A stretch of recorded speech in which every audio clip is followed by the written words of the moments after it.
Magandang buhay sa inyong lahat. So nagbabalik tayo dito sa Maddie's Bike Shop para mag-bicycle ulit ng isa pang bago ng Paxor ngayong 2024. Sa wakas, naglabas ulit si Paxor ng mga bago niyang bisikleta. Sa susunod, mga Mountain Peak naman, kukontent natin yung mga bago. Lalo yung kapatid, yung Mountain Peak Striker. Abangan nyo yun. This time, ipapakita ko sa inyo yung isa sa best na bike ni Paxor nga nilabas ngayong 2024. So January pa lang, may mga pasabog na siya Paxor. So ito, si Paxor FR 1800.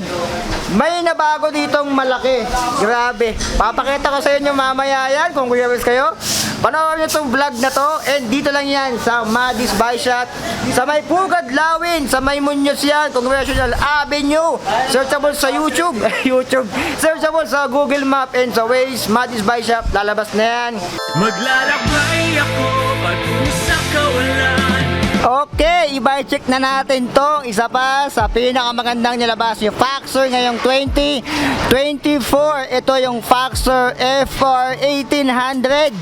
So meron tong tatlong kulay. Mamaya ipapakita ko sa inyo yung tatlong kulay nito and yung size na available dito. Yung check natin, ito yung kakaiba na kulay dahil ngayon ako nakakita ng mocha red. Ayan, pinaghalo ng mocha tapos red color. Ayan, mukha naman talaga siya nga mocha. Hindi siya yung parang brown eh. Hindi siya bronze eh. Mocha talaga siya eh. Oh. Alam mo yung kulay ng mocha? Ayan, yung kulay niya. And nag-glossy. Kitang-kita na naman dyan, metallic mocha. Metallic yung kulay niya. And nandito yung warning na bawal ng tanga. Mag-helmet ka kahit tulog ka para pagising mo. Ride out ka na lang. And napansin ko dito, tulad sa unang check natin, yung warning na to, dati sticker lang to. Pero talagang ginilangan ni Paxor. Parang naka-embed na siya dito. Ayan, ang laki ng pinagbago ni Paxor talaga ngayon. Yung head tube, tingnan natin. Head tube ay tapered na rin. And yung simpleng logo ng Paxor, ayan, kitang-kita nyo naman dyan. Yung ganyang kinis. Kita nyo dito. Napakakinis niya. And yung frame niya, aero type pa rin naman. Tingnan nyo to, yung cable routing. Hulaan nyo kung saan dumaan. Walang butas dito. Walang butas dito sa kabila. Ay wala rin. Dito wala.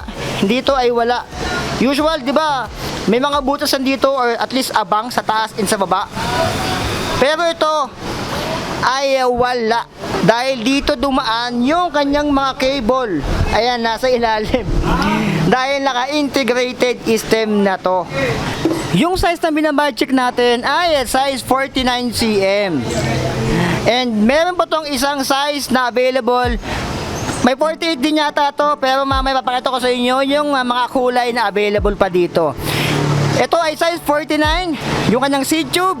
Effective top tube naman ito ay 53 cm. Yung stand over height naman yan, pag tumayo kayo dyan, ay 750 mm. So yung kulay niya, nagkatutone color. Sa baba, nandito yung Paxor na may texture din. Yung lagayan natin ng ulam o ng beer, meron dito. Sa kanyang down tube, sa C tube, ay meron din. Yung FD, ang inilagay dito, ay Shimano Sora and naka-base on na to. Hindi na tayo naka-clamp type pa. Ito yung naka-base on na. Meron na siyang lagayan talaga ng FD dito. Ito yung tornilyo. Dati kasi dito, paikot yan. Parang naka-japos pa yan dito. Yung mga FD, pero ngayon hindi na. Yung kanyang crankset 5034 RPL Pro Wheel. Kung hindi ako nagkakamali, Pro Wheel nga to. Square taper pa siya. Pero nasa inyo kung i-upgrade nyo. Pero last pagin nyo muna yan, no? So yung kanyang chain, ayan yung stock chain niya dito. Mukha namang hindi rin siya tinipid. Yung cable routing ng kanyang RD ay nasa taas. Dito sa kanyang chain stay na pinadaan. Yung RD naman ito ay okay na rin. Shimano Sora na. Quality na rin yan. Yung kanyang sprocket, ang ginamit dito ay Sugek. Papakita ko sa inyo. Ayan. Sugek. Ito ay nakakaset na rin. 11 32 teeth yung inilagay dito.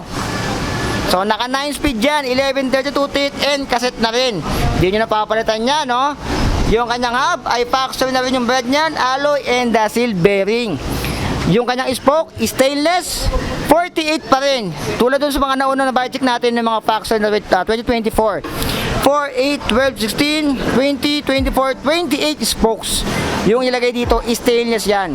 And yung kanyang rim ay factor na rin. Ito yung 40mm, medyo malapad-lapad dyan. Ayan, 40mm. And yung kanyang gulong ay Kenda tires 700 by 28C. Ito yung 28C. Ayos yung gulong nito, oh. Yan yung 28C ni Factor and na Kenda. Sa likod, 160mm rotors yung kanyang disc brake. And 6 bolts. And naka-QR na rin siya dito. Seat post naman ito ay alloy na and aero type. So ito yung isa pang size ng aero na maliit lang. Meron kasi ito mas mahaba, mas malapad ng ganyan. Pero ito is medyo hindi siya malapad. Ayan, pero alloy na rin to. Stock pedals, ball bearing pa yan. Yung kanyang upuan, high factor na rin. Sa kanyang fork, eto, hindi na rin dinipid dahil ito ay alloy na rin. Ang ganda na rin ang color combination nito. Ito yung mocha and yung kanyang black. Tapos yung factor niya ay pagka-silver. Dito are white. Wheel sa unahan, same lang din sa likod. Ito ay naka-resta valve na rin. 40mm yung kanyang rim. Factor niya rin nilagay. 20 spokes, double wall alloy ring. And yung kanyang hub ay factor na rin yan. And alloy silvering. 160mm rotor, 6 volts, and QR na rin. Ito yung ng harap. Ayan. So, dito tayo sa kanyang integrated na drop bag. Kita nyo naman yan. Itong mga ganitong klase, itong mga integrated na ganito, nakikita ko dito sa mga branded, sa mga Saba, sa mga Merida, sa mga Giant. Pero dito nilagay na. Kita nyo naman yan. May factor na rin dito. Paano pa kung ginawa itong carbon? Pero ito, parang alloy pa. Oo, alloy siya, hindi siya carbon. Ayan. Yung itsura niya. Ito ay 430mm yung haba niyan. Ito yung harap, pakita ko sa inyo. Yan yung itsura ng harap niya kapag nasa harap tayo. Ito naman yung sa likod. Ayan yung itsura niya. So yung kanyang STI naman na ginamit ay Shimano Sora na rin. Ayan, yun. Maganda naman yung pagkakabalot ng kanyang ano dito, ng drop bar niya, yung bar tape niya dito. So ayan si Factor FR18, yung timbang nito ay nasa 12.5 kg lang din. Halos kasing timbang nung nauna na bike check natin, si Factor Cetus FR1600. Ito kasi FR1800, wala lang siyang pangalan dito. Wala siyang apelido, parang si Glock 9. So ayan si Factor, yung available color, papakita ko sa inyo. Ito yung mocha red na combination. Ito naman yung pogi din ito. Ito naman yung matte black na may white color. Ayan. Yung size nito ay size 49cm. Kung gusto nyo na medyo malaki-laki, ito. Ito yung black na may usual color ng Factor. Ito. Ayan. Ito yung size 51. Ayan. So size 51 yan. Same spec lang naman. Sa kulay lang nababago. So ito ay 49cm, color mocha red. 49cm ay matte black na may white. And 51cm naman itong matte black na may parang kulay ng Factor na ano ba ito, gray ba yan? Ayan, ito yung size 51. So siguro ang upgrade lang dito, pag nagtagal siguro unang-una yung tuhod nyo or bukod sa tuhod nyo, yung kanyang crank, pwede nyo gawin tong Halotech or gawin yung Sora, hindi naman ako magagalit. Pero mas maganda sana kung laspagin nyo muna bago nyo palitan. Pero sa ganito, ang pogi na tignan. May mga kulay pang choices, no? So ito ay limited lang talaga dito sa stocks ni Madis Bike Shop. Kung nagustuhan nyo to, may bisita kayo dito or PM sila sa kanilang Facebook page. Ayan. So magkano to dito? Si FR1800 ang presyo nito ay tumataginting na 25,000 pesos. So sa 25,000 pesos mo, meron ka ng ganitong road bike na naka-integrated yung kanyang handle at drop bar, and nakasiwan sa FDRD yung kanyang STI. Latest model na to ng Foxster, and meron pang 3 kulay na available. Ayan, baka mabili na to. So mabilis lang to kay Madis Bike Shop. Lalo na vlog natin yan. So yan yung mga available pa na Foxster dito. Abangan nyo, meron pang kung hindi ko pa na-post yung mga iba pang Foxster na bago dito, nasa YouTube ko lang. So be it, lalabas na yun. Search na lang. So dito lang yan sa Madis Bike Shop. 25,500 pesos. Naka Shimano. So aga na to.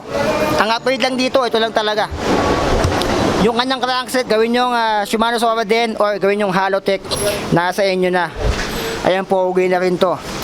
So yung mga magtatanong kung saan si Madis Bike Shop matatagpuan, yung kanyang address ay nandyan na, nandito yung address nila, o nandyan. And pwede nyo i-search sa Waze o sa Google Map, Madis Bike Shop, lalabas na yan. Ayan, pwede kayo dito mag home credit, pwede kayo dito magbayad ng GCash, and mga major credit cards ay tinatanggap dito. So dito lang yan sa Pugad, Lawin, sa Congressional Avenue. Ito yung Congressional Avenue. Ayan. So yung kanilang Google Map location nandiyan namin sa baba. I-click nyo na lang yung link sa baba. Nandyan sa baba ng video na to. Yung kanilang full details, contact number, Facebook page, and Google link, Google Map link. Dadalhin na kayo dito sa Madis Bike Shop. So limited lang talaga to, yung mga napapakita natin dito, limited lang to. Upon posting this vlog ay available pa to, pero nasa inyo kung patatagalin nyo pa. Dito lang yan sa Madis Bike Shop, available ngayon. So yun lang mga alien, abangan nyo pa yung mga latest update natin dito sa kanilang mga Foxster. Kung hindi nyo pa napanood, nasa channel ko lang. So be it, hanapin nyo lang dyan mga alien, Foxster 2024. Yun lang mga alien, like, comment, share, subscribe. So be it, I love you all. Signing up.